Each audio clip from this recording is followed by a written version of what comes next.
이스라엘의 찬송 가운데 임하시며 말씀으로 주의 잔에 가득 임재하시는 하나님께서 이 시간 우리 모두에게 꼭 필요한 말씀, 꼭 들어야 할 말씀, 맞춤형 은혜의 말씀을 함께 하실 줄로 믿습니다. 미국 캘리포니아 의과대학 교수 가운데 루이즈 앨런슨이라는 분이 계세요. 루이즈 앨런슨, 이분은 의과대 교수신데 전공이 노인의학입니다. 노인의학. 평생을 노인들을 연구하고 치료했던 앨런슨 교수는 나이가 든다는 것이 우리에게 무슨 의미인지, 우리가 노년을 어떻게 준비해야 하는지에 대한 책을 한 권 쓰게 되는데, 그 책의 제목이 나이들매에 관하여라는 책이에요. 나이들매에 관하여. 이 책의 제1장의 제목이 노인과 어르신입니다. 노인과 어르신. 이 책에서 저자는 노인과 어른을 구분해요. 그리고 독자들에게 노인이 되지 말고 어른이 되라고 이야기합니다. 누구나 나이를 먹고 언젠가 노인이 되지만 모두가 존경받는 어른이 되기는 어렵다는 메시지예요. 많은 것을 생각하게 하는 말입니다. 여러분, 오늘 6월 넷째 주일인데 벌써 2025년 절반이 지나간 거예요. 지난 6개월간 나라 안팎으로 많은 일들이 있었습니다. 교회적으로도 많은 은혜스러운 일들이 많이 있었어요. 개인적으로 제가 몇 주 전에 허리를 좀 삐끗해서 몇 주 고생을 했는데 여러분의 기도로 깨끗하게 낫게 된 거 하나님의 은혜인 줄로 믿습니다. 여러분, 이렇게 6개월이 지나고 또 6개월이 또 지나면 우리는 또 한 살을 먹는 것입니다. 나이는 숫자에 불과하다고 위로해보지만 생일 케이크의 초가 매년 늘어나 꽂을 자리가 부족해질 때, 나이 두 자리 숫자 가운데 뒷자리가 바뀌는 것은 뭐 괜찮은데 앞자리 숫자가 바뀔 때 가슴이 철렁해지는 것은 저만은 아닐 것이라 생각이 들어요. 여러분, 나이를 먹는다는 것은 무엇일까요? 어른이 된다는 것은 무엇일까요? 분명한 것은 그저 시간이 흐른다고 저절로 어른이 되는 것은 아니며, 그저 나이를 먹는다고 해서 존경받는 사람이 되는 것은 아니라는 사실이에요. 때문에 인생을 살면서 정말 마음으로 존경할 만한 어른 한 분을 만나는 것은 큰 축복이고, 세월이 흘러 우리가 노년이 되었을 때 그저 노인이 아니라 진정한 어른이 될 수 있다면 그것은 더 큰 축복이 아닐까 생각하게 되는 것입니다. 오늘 본문에서 우리는 이스라엘 모두가 사랑하고 존경했던 진짜 어른 한 사람을 만나게 됩니다. 우리 여호수아 13장으로 한번 가보도록 하겠습니다. 13장 1절 제가 읽어드립니다. 여호수아가 나이가 많아 늙음에 여호와께서 그에게 이르시되 너는 나이가 많아 늙었고 얻을 땅이 매우 많이 남아있도다. 아멘. 성경 속 시간도 빠르게 흘러갑니다. 가나안 첫 성 여리고 성벽이 무너진 것을 시작으로 가나안 남부의 모든 성들이 무너졌고 가나안 북부의 모든 성들이 정복되었습니다. 그리고 그 땅의 전쟁은 그쳤고 이제 평화가 임한 그 땅에서 나이가 많이 든 이제 여호수아가 칼을 내려놓고 그 땅을 12지파에게 나누어 주기 시작합니다. 여기서 우리가 한 가지 기억할 것은 전쟁은 끝났지만 그 땅의 모든 족속들이 남김없이 한 명도 빠짐없이 다 몰아낸 것은 아니라는 사실이에요. 13장 13절 다 같이 보겠습니다. 시작.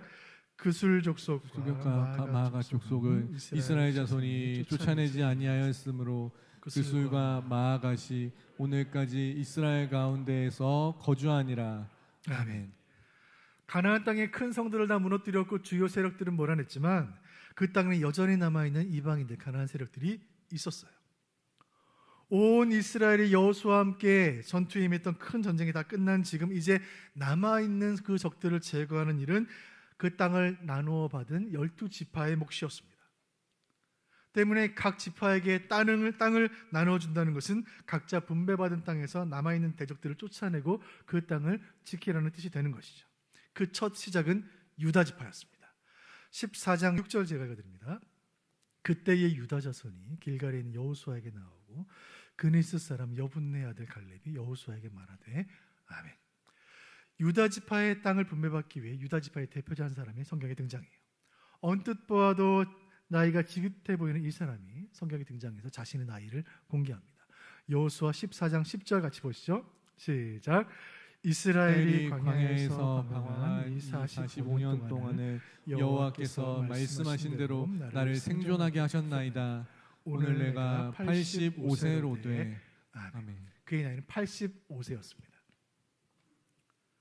기대 수명이라는 말 들어보셨습니까? 기대의 수명. 한 사람이 태어나서 몇 살까지 살 수 있는지를 기대할 수 있는 연수를 말하는 말입니다. 이 기대 수명은 시대마다 차이가 있는데 1970년에 대한민국의 기대 수명은 62.3세였습니다. 62세. 50년이 지난 2023년 통계를 보니까 21년이 늘어났어요. 수명이. 그래서 83.5세입니다. 83.5세. 남녀가 차이가 있는데 남성은 80.6세, 여성은 86.4세예요. 여성들이 6살 더 많이 사는 것입니다. 오늘 주인공은 85세인데 우리 나이로 적용해 본다면 1940년생쯤 되는 겁니다. 1940년생. 자, 이분들은 광복 당시에 5살이셨고 10살에 한국전쟁을 겪었고 88 올림픽 때는 48세, IMF 외환 위기 때 58세였던 분들이시죠. 일제 통치와 해방의 기쁨과 전쟁의 아픔과 경제 발전과 위기를 모두 경험한 격동의 세대를 살고 이제는 황혼기에 접어든 나이 85세예요. 오늘 여호수아 강의 9번째 시간, 우리는 85세가 된 성경의 인물 한 사람을 만나게 됩니다. 이스라엘 역사의 격동의 시기를 치열하게 살았고 이제는 인생의 황혼기에 접어든 한 사람. 그저 나이 많이 먹은 노인이 아니라 이스라엘 존경받는 어른이요 참 지도자였던 그는 갈렙입니다. 갈렙은 과연 누구였으며 그의 신앙은 어떠했으며 그가 살아온 인생은 어떠했는지 오늘 본문을 통해 확인하게 될 것입니다. 이를 통해 바람처럼 빠르게 흘러가는 시간 가운데 우리의 인생의 끝모습은 어떠해야 하는지, 신앙인의 황혼기는 어떠해야 하는지 주님 우리 각자에게 주시는 음성을 함께 듣는 시간 되기를 간절히 바랍니다. 여호수아 14장 6절 말씀 다 같이 보겠습니다. 시작. 그때 유다 자손이 길갈에 있는 여호수아에게 나아오고 그니스 사람 여분네 아들 갈렙이 여호수아에게 말하되 여호와께서 가데스 바네아에서 나와 당신에게 대하여 하나님의 사람 모세에게 이르신 일을 당신이 아시는 바라. 아멘. 이때 갈렙의 나이가 85세였으니까 계산해 보니까 여호수아의 나이는 100세 가까이 된 것입니다. 100세가 된 노장 여호수아가 유다 지파의 지도자인 85세의 갈렙과 만나게 된 거예요. 갈렙이 여호수아에게 말합니다. 본문의 붉은 글씨 보세요. 나와 당신에게 대하여, 나와 당신에게 대하여. 이 말을 듣는 여호수아는 콧등이 찡해지는 거예요. 갈렙의 말처럼 여호수아와 갈렙은 평생을 함께했던 거예요. 40년 전에 이 두 사람은 가데스 바네아에서 모세의 보냄을 받아 정탐꾼이 되어 가나안 땅을 정탐하고 돌아왔고 그 이후로 이 두 사람은 40년 광야 생활을 함께했고 이 두 사람은 가나안 땅에 들어가는 것을 허락받은 유일한 두 명이 되었고 가나안 전쟁의 모든 시간 칼을 들고 함께 전쟁을 함께 누볐고 그래서 여호수아와 갈렙은 수십 년 세월 서로에게 힘이 되어준 동역자요 친구요 동제로 살아온 것입니다. 자, 이 사실을 통하여 오늘 설교를 통해 주신 첫 번째 교훈이 있습니다. 여러분, 갈렙은 누구인가요? 갈렙은 고요한 조력자예요. 고요한 조력자. 조력자라는 말은 돕는 사람이라는 뜻입니다.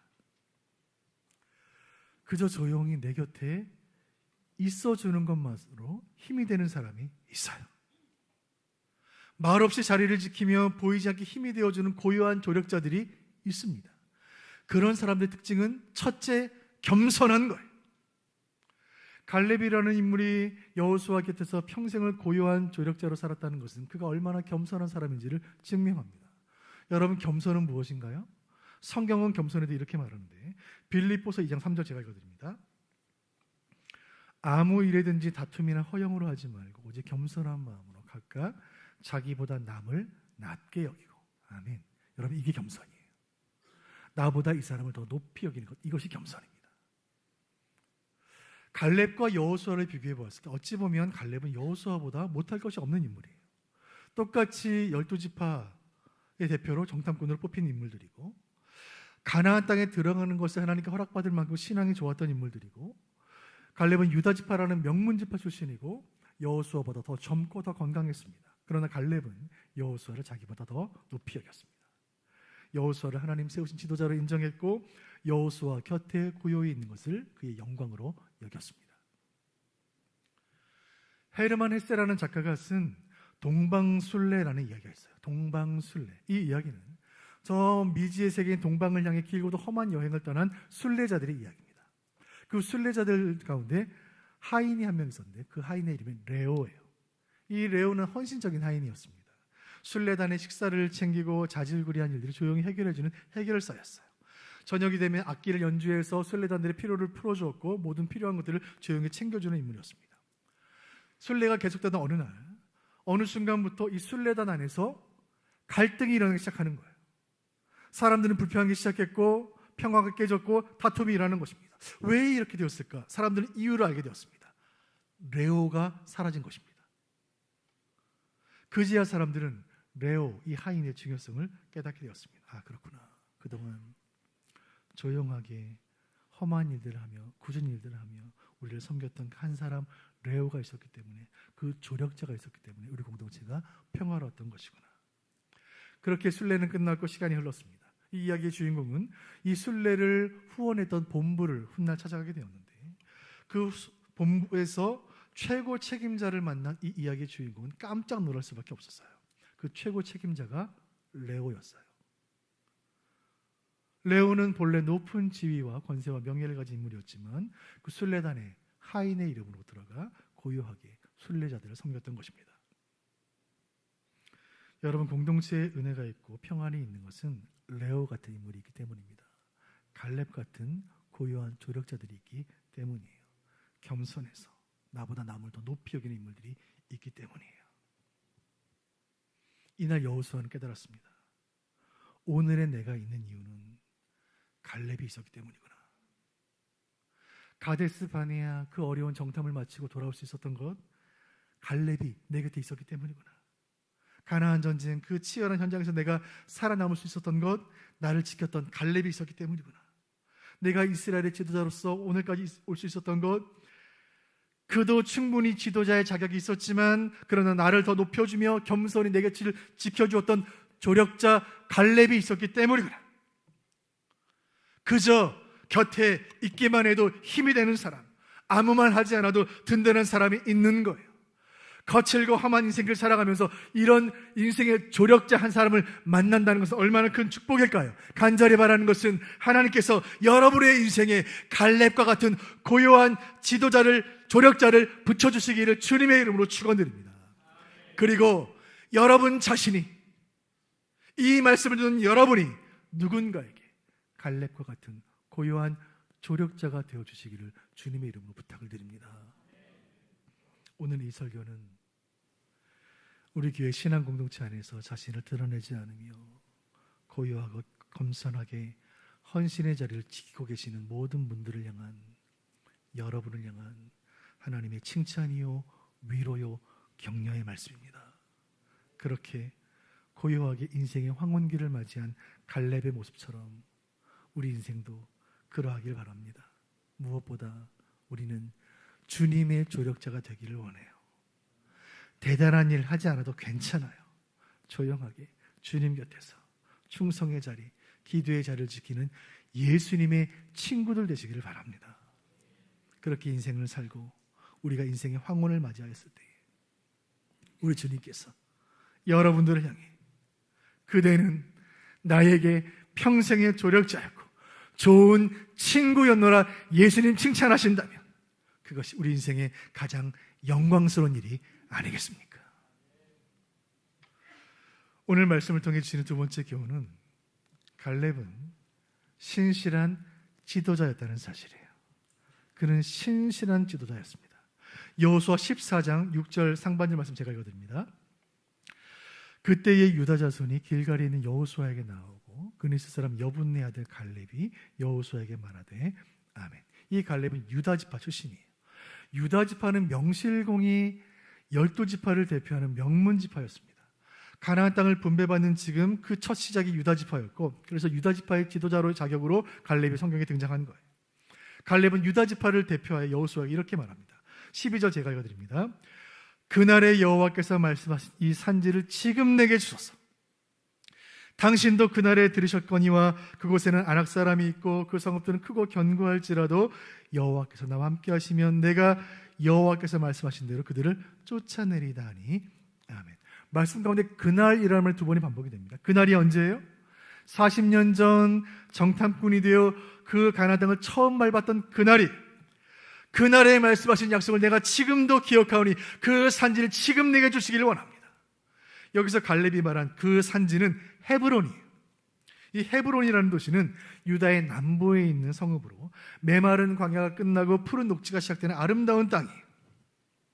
40년 전 그날 갈렙은 헤브론 산지를 처음 보았고 그 땅을 마음의 비전으로 품은 것이었습니다. 그날부터 갈렙은 매일 이날을 꿈꾼 거예요.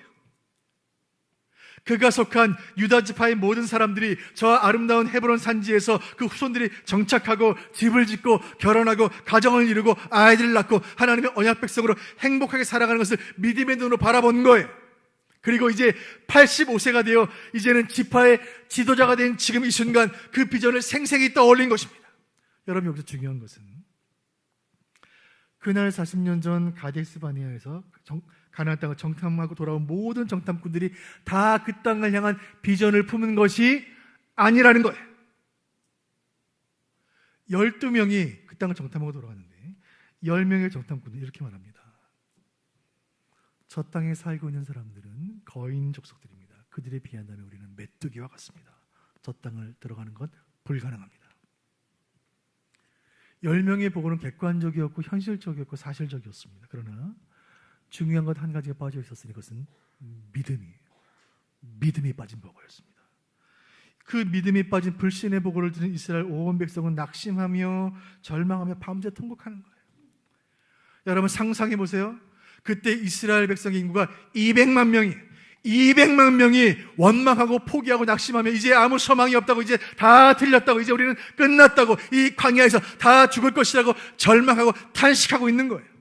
여러분, 온 세상 사람들이 이제 교회는 안 된다고 말하고, 교회 부흥은 끝났다고 말하고, 이제 하나님의 역사는 끝났다고, 이제 선교는 안 된다고, 아무 소망이 말하고 있는 그 모습, 바로 오늘날 2025년의 세상의 모습이 아니겠습니까?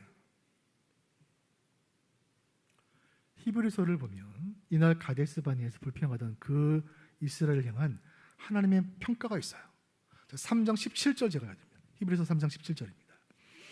또 하나님이 40년 동안 누구에게 노하셨느냐? 그들의 시체가 광야에 엎드러진 범죄한 자들에게가 아니냐. 19절도 제가 봅니다. 이로 보건대 그들이 믿지 아니함으로 능히 들어가지 못한 것이라. 아멘. 믿지 않는 세대, 그 불신의 세대를 향하여 하나님 분노하셨고 그날로부터 38년의 긴 광야 생활이 시작된 것이고 그 불신의 세대는 약속의 땅에 들어가지 못한 채 광야에 묻히고 말았습니다. 여러분, 그때 10명의 정탐꾼의 보고를 듣고 온 이스라엘이 불신과 열망을 울부짖으며 통곡하던 그때 믿음의 사람 갈렙이 등장하는 거예요. 자, 민수기 13장 30절 같이 보시죠. 시작. 갈렙이 모세 앞에서 백성을 조용하게 하고 이르되 우리가 곧 올라가서 그 땅을 취하자 능히 이기리라 하나. 아멘. 갈렙이 등장하여 울부짖는 백성들을 조용히 하게 합니다. 여러분, 왜 낙심합니까?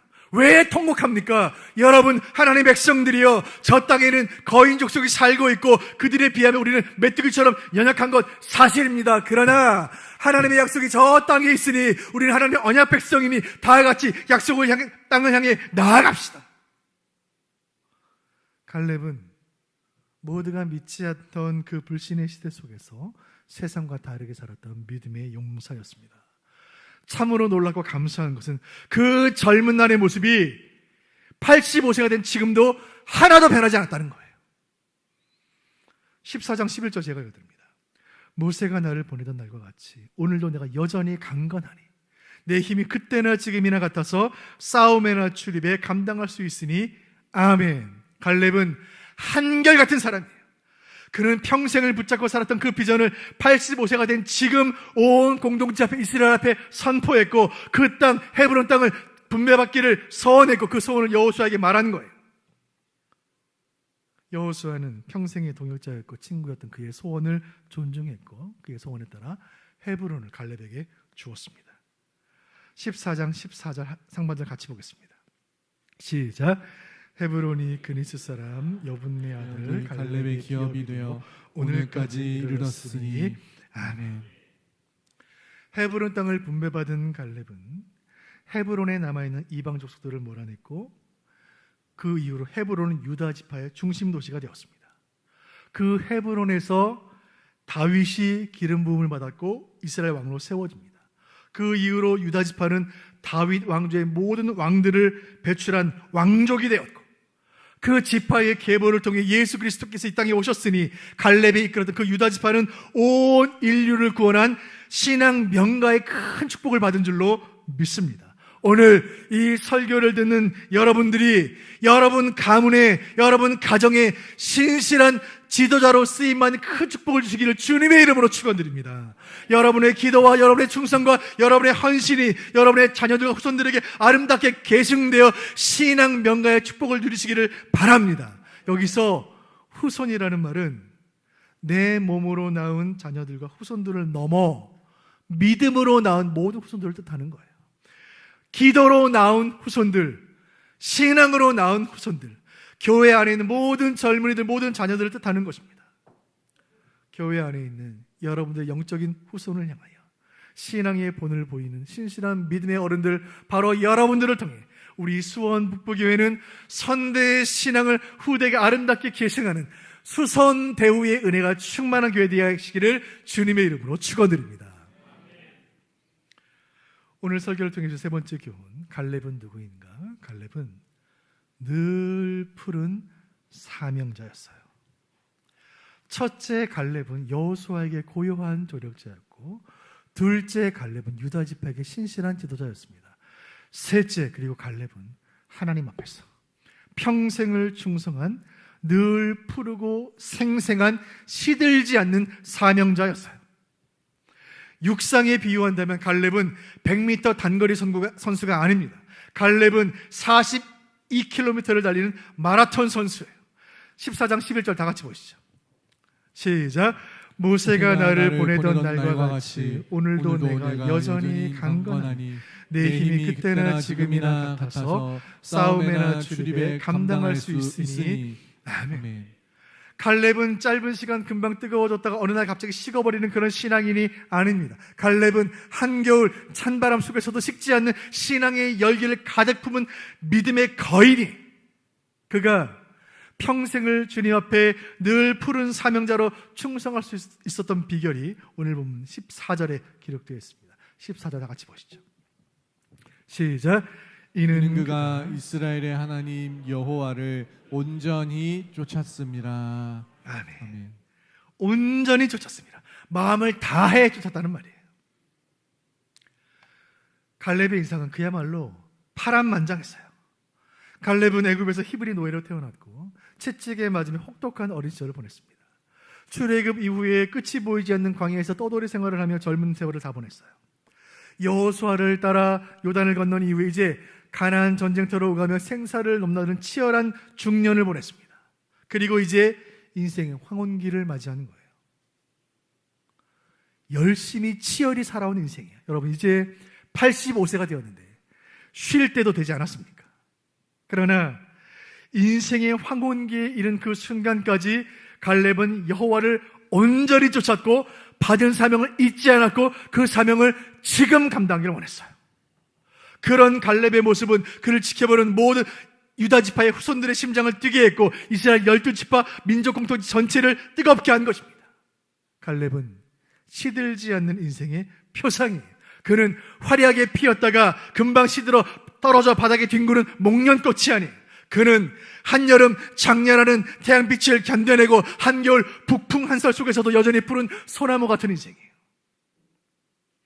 여러분, 무엇이 우리 인생을 속절없이 흘러가는 시간 속에서도 푸르게 할까요? 무엇이 우리의 신앙을 격동의 시간 속에서도 여전히 푸른 상록수 신앙이 되게 할까요? 그것은 하나님께서 우리에게 주신 사명, 예수 그리스도께서 우리에게 주신 사명이 아니겠습니까? 갈렙은 그 사명이 변치 않았기에 그 인생이 변치 않았던 거예요. 하나님, 지난 세월 85년을 돌아보니 내 힘으로 살아온 세월이 한순간도 없습니다. 주님, 제가 지금 85세인데 앞으로 제가 몇 날을 살지 모르겠지만 주님, 제 마음에 여전히 식지 않는 불덩어리를 주셨으니 저는 죽는 그 순간까지 이 사명 감당하기를 원합니다. 저 헤브론을 정복하고 그 땅을 하나님의 땅으로 회복하는 것이 하나님 내게 주신 사명이라면 그 사명 감당할 때까지 나는 아프지도 않고 죽지도 않을 것입니다. 시편 71편을 보면 그렇게 평생을 사명을 감당하며 살아온 한 사람이 등장하고 그 노년에 그가 했던 기도가 기록되어 있습니다. 소중한 말씀인데 시편 71편 18절 말씀, 우리의 기도의 음성으로, 우리의 기도의 마음으로 이 말씀 같이 읽겠습니다. 시작. 하나님이여, 내가 늙어 백발이 될 때에도 나를 버리지 마시며 내가 주의 힘을 후대에 전하고 주의 능력을 장래의 모든 사람에게 전하기까지 나를 버리지 마소서. 아멘. 내게 주신 사명 감당할 때까지 나를 붙잡아 주옵소서. 이 간절한 기도가 저와 여러분의 기도가 되기를 간절히 소원합니다. 평생을 사명 감당하며 살아온 한 사람이 이제는 그 사명을 후대에게 전수하고, 노인이 그 사명을 청년에게 이어주고, 한 세대가 다음 세대에게 사명을 계승하는 것을 통해 그렇게 하나님께서 교회에 계신 사명은 영원토록 계승되는 것입니다. 이 자리에 계시는 우리 교회 어른 여러분, 우리 교회 청년들, 젊은이들을 축복해 주시기를 바랍니다. 한국교회 어른 세대가 받은 것 그 이상의 은혜를 우리 젊은이들도 받을 수 있도록, 한국교회의 부흥이 여기서 끝나지 않도록, 하나님 나라의 확장이 여기서 중단되지 않도록 우리의 다음 세대를 위해 간절히 기도해 주시기를 부탁을 드립니다. 한 생애를 늘 푸른 사명자로 살아온 갈렙, 그의 황혼의 모습을 우리의 마음에 새기며 저와 여러분 우리 모두는 주님께 쓰임받지 못해 녹슬어 사라지는 인생이 아니라 한평생 주님께 쓰임받고 또 쓰임받아 달아서 사라지는 인생 되기를 간절히 바랍니다. 저는 수년 전에 중국 북경에 단기 선교를 간 적이 있었습니다. 선교사님과 함께 사역을 하다가 당시 유명하다는 중국 베이징에 있는 짝퉁 시장에 간 적이 있습니다. 지금도 그 시장이 있는지 모르겠어요. 그 짝퉁 시장, 가품들을 만들어 파는 매장이었는데 가서 유명 브랜드 자켓을 하나 보았는데, 야, 색깔, 디자인, 로고가 똑같은 거예요. 근데 가격은 얼마나 싼지 기쁨으로 자켓을 하나 구입했습니다. 3일간 자켓을 입고 사역을 마치고 인천공항에 도착했는데 지퍼가 고장난 거예요. 실밥이 뜯어지기 시작하는 것입니다. 공항 리무진 타고 집에 돌아왔더니 더 이상 입을 수 없는 상태가 된 것입니다. 3일 만에 제가 인생의 깨달음을 얻었습니다. 싼 게 비지떡이구나. 영적인 교훈도 하나 얻었습니다. 명품과 가품을 결정하는 것은 시간이구나. 겉으로 볼 때 똑같아 보이는 것입니다. 그런데 시간이 지나면 가품은 금방 망가지지만 진품은, 명품은 시간이 지날수록 더 빛이 나는 거예요. 위대한 작가들이 쓴 명작 소설들은 세월이 흐를수록 그 가치가 더해갑니다. 위대한 작곡가들이 쓴 클래식 명곡들은 수백 년 세월이 흐를수록 감동이 더해지는 거예요. 사람도 그러합니다. 목련처럼 반짝 피었다가 금방 시드는 인생이 있습니다. 하지만 시간이 흐를수록 더 겸손해지고 시간이 흐를수록 더 품격이 더해가는 인생이 있는 거예요. 그런 인생을 우리는 명품 인생이라 부릅니다. 명품 인생은 시간을 두려워하지 않습니다. 흐르는 시간이 내 인생의 가치를 더 빛나게 한다는 사실을 알기 때문입니다. 신앙도 그러합니다. 갈렙은 흐르는 시간 속에서 더 가치가 빛났던 명품 신앙인이었어요. 그의 신앙이 더욱 가치가 있는 것은 그가 세상을 떠난 뒤에 그 신앙이 계속 이어졌다는 거예요. 그가 신앙의 모범을 보였던 유다 지파를 통해, 그의 후손을 통해, 다윗을 통해 그의 신앙은 계속되었고, 갈렙이 세상을 떠난 이후 수천 년이 지난 지금 그의 후손들은 유다 지파의 이름을 그대로 사용하여 지금도 유대인이라고 불러요. 갈렙의 신앙은 유구히 흐르는 세월 속에서도 변하지 않고 오히려 그 가치가 더욱 빛나고 있으니 그의 신앙이야말로 명품 신앙이 아니겠습니까? 이 말씀은 여러분 모두의 신앙을 우리 하나님께서 명품 신앙으로 빚어주시기를 주님의 이름으로 축원드립니다. 말씀을 맺으려고 합니다. 사도행전 2장을 보면 교회에 성령의 은혜가 충만히 임할 때 어떤 은혜가 일어나는지에 대한 기록이 있습니다. 사도행전 2장 17절 하반절 제가 읽어드립니다. 말세에 내가 내 영을 모든 육체에 부어주리니 너의 자녀들은 예언할 것이요 너희의 젊은이들은 환상을 보고, 마지막 말씀이 너무 귀한 거예요. 너희의 늙은이들 노인들은 꿈을 꾸리라. 여러분, 자녀들이 꿈을 꾸고 청년들이 비전을 가진 것은 어쩌면 당연한 일인데, 교회에 은혜가 임하면 노인들이 꿈을 꾸는 거예요. 노인들이. 어른들의 꿈이 젊은이들에게 환상이 되고 부모들의 비전이 자녀들의 꿈이 되는 거예요. 이 말씀은 한 교회에 임한 은혜의 역사가 한 세대에서 끝나지 않고 흐르는 시간 속에 계속되며 그 가치가 더해간다는 거예요. 그 결과로 교회의 모든 세대가 하나님이 주시는 비전과 꿈을 품게 된다는 말씀이에요. 놀랍고 감동스러운 마지막 말씀. 노인들이 꿈을 꾸리라. 마치 갈렙과 같이 이 은혜가 우리에게 임하여 이 말씀을 듣는 우리 모두는 노인이 되어도 여전히 꿈을 꾸며 백발이 되어도 여전히 영적 기백이 넘치시기를 주님의 이름으로 축원드립니다. 흐르는 세월 속에 겉사람은 약해질지라도 속사람은 매일매일 강건해지시기를 바랍니다. 그래서 나이가 들어도 신실하고 늘 푸른 신앙인으로 여전히 주님 안에서 꿈꾸는 인생, 그래서 황혼이 더 아름다운 명품 인생들 모두가 되시기를 주님의 이름으로 축원드립니다. 그리고 이 은혜가 우리 교회 모든 세대에게 임하여 우리 교회 모든 세대는 하나의 말씀을 붙들고 한 성령 안에서 꿈을 꾸는 아름다운 신앙 공동체 되기를 간절히 소원합니다. 그래서 우리 수원북부교회는 시간이 지날수록 역사가 더할수록 그 가치가 더해가는 명품 신앙 공동체로 쓰임받는 은혜 주시기를 주님의 이름으로 축원합니다.